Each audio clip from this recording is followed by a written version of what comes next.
We've been using the Brave Writer Arrow programs for our novel studies this year. The Brave Writer Arrows are book units for children aged 11 to 12 years old. These units cover grammar, spelling, punctuation, vocabulary, various literary elements, and of course, reading great literature. Language arts can easily become a quagmire of workbooks. If you've gone into any teacher supply store or looked at any supply store online at all of the various language arts books, you'll know what I'm talking about. There's literally a workbook for every single component of language arts. Spelling, handwriting, reading comprehension, grammar study, writing mechanics, and so on. Workbook after workbook after workbook. It's no wonder so many of us are feeling like we're drowning in workbooks. And that's even before we've looked at any of the other subject areas. Brave Writer units aim to cover the majority of language arts conventions all within one guide, and all wrapped up in a fun, gentle approach to language arts. The arrows are very gentle in nature, and for some,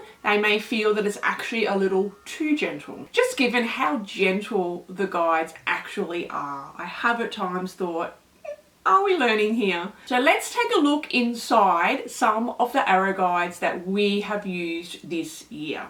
So we have read and used Wings of Fire, The Nerviest Girl in the World, The Wild Robot, this is such a cute book, and Fish in a Tree. Out of these four, this is my pick. I really, really adored this book. It's very schooly, so it's set inside a school classroom, but it's a lovely book. I would really recommend grabbing this, whether you do the arrow guide or not, just as a read aloud. We begin by seeing that each guide is broken into 4 weekly sessions. So the idea is that you will read the book in weekly sessions and complete the guide over a 4-week period. And each week within the guide begins with a copywork passage. And this particular passage is used throughout the remainder of that week. So all the other lessons are generally based in some way, shape or form around the elements that can be found within that particular copywork passage.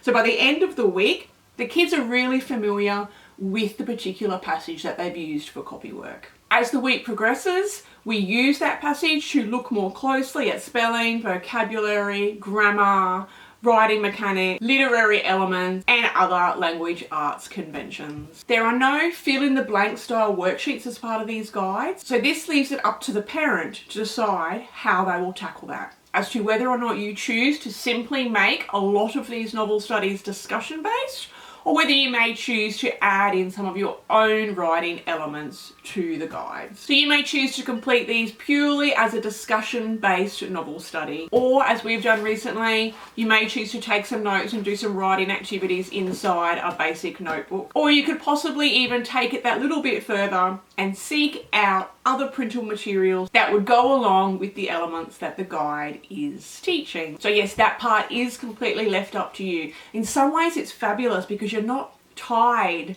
in to lesson after lesson after lesson. It's simply just a guide of the week, of the topics and concepts to cover, and how you cover those is left, as I said, up to you. The guides, however, do speak directly to the parent, and they explain every concept and literary element that they are diving into. So that part is really helpful. You're not left floundering. Just because there isn't worksheets to fill in, it doesn't mean that the guide doesn't help you to teach the concepts, because it does. It does explain everything, but it's written to you.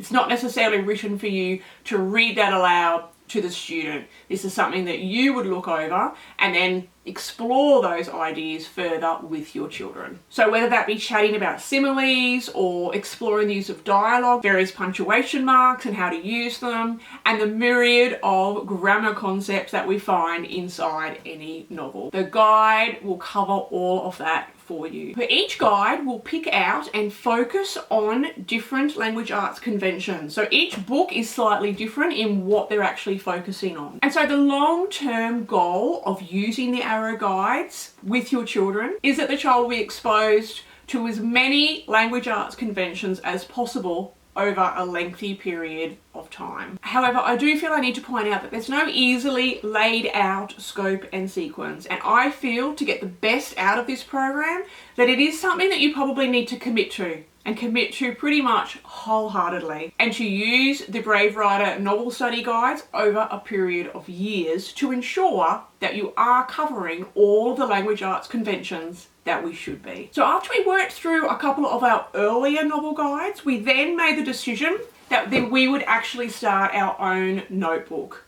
Prior to that, we'd done pretty much use the guides as a discussion basis only. But for me, I felt that I wanted more. And so this is when we started note-taking and exploring some of the literary elements a little bit further by writing down some of that information that we discussed. I guess for me, I just felt a little bit better when we were actually writing something down rather than having purely discussion-based language arts lessons. So each guide does include lengthier writing activities, but it doesn't include any actual writing instruction.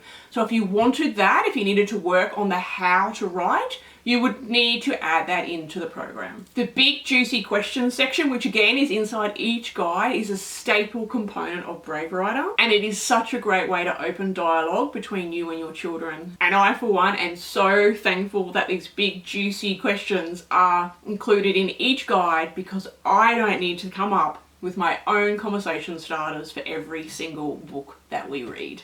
And if you're the book club party type of person, then each Brave Writer novel guide also includes a myriad of ideas for you to go forth and organise your own book club party. Whether that just be here in your own home with your own family, or whether you've got a bunch of other homeschoolers that are also reading the same books, and you all come together to enjoy a little gathering about the book as you've all come to the end of reading it. If you're looking for a super gentle language arts program, but one that still covers a huge amount of detail, then I would wholeheartedly suggest that you take some time to have a closer look at the Brave Writer novel study collection. The arrows are set up so that you can purchase an entire year all at once, or simply look through and purchase guides based on books that jump out at you. For this round, I chose to purchase the entire year, but there is no way we are ever going to get through an entire year in one regular school year. So before we even finish this year, a new year will be released. Therefore, moving forward, I don't think I will be investing in a full year again. I will pick and choose the books that interest us and just simply purchase the guide that goes along with that particular book.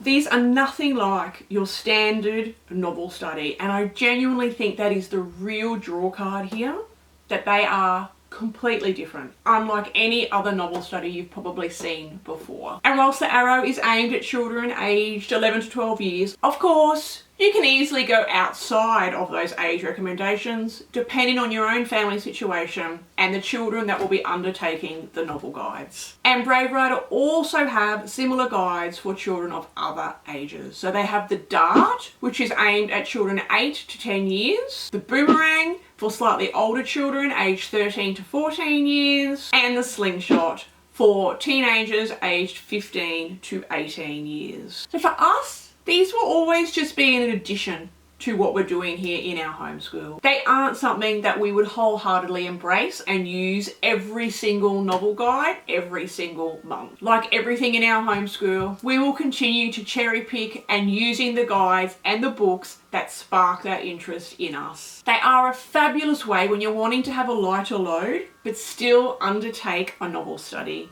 And I do love that about them. For me personally, I think this program would be taken to a whole level if a student journal was included alongside the guides. And possibly that may not be the aim of where Brave Writer is headed with these, and I understand that. But for me, having a student journal where I didn't need to create our own notebook and the child did writing activities within their journal that correlated to the guides, I'd love to give something like that a go. I will leave all the appropriate links in the description box below so that you can check it all out for yourself. Any questions, please don't hesitate to ask. Thank you again for joining me. Until next time, bye for now.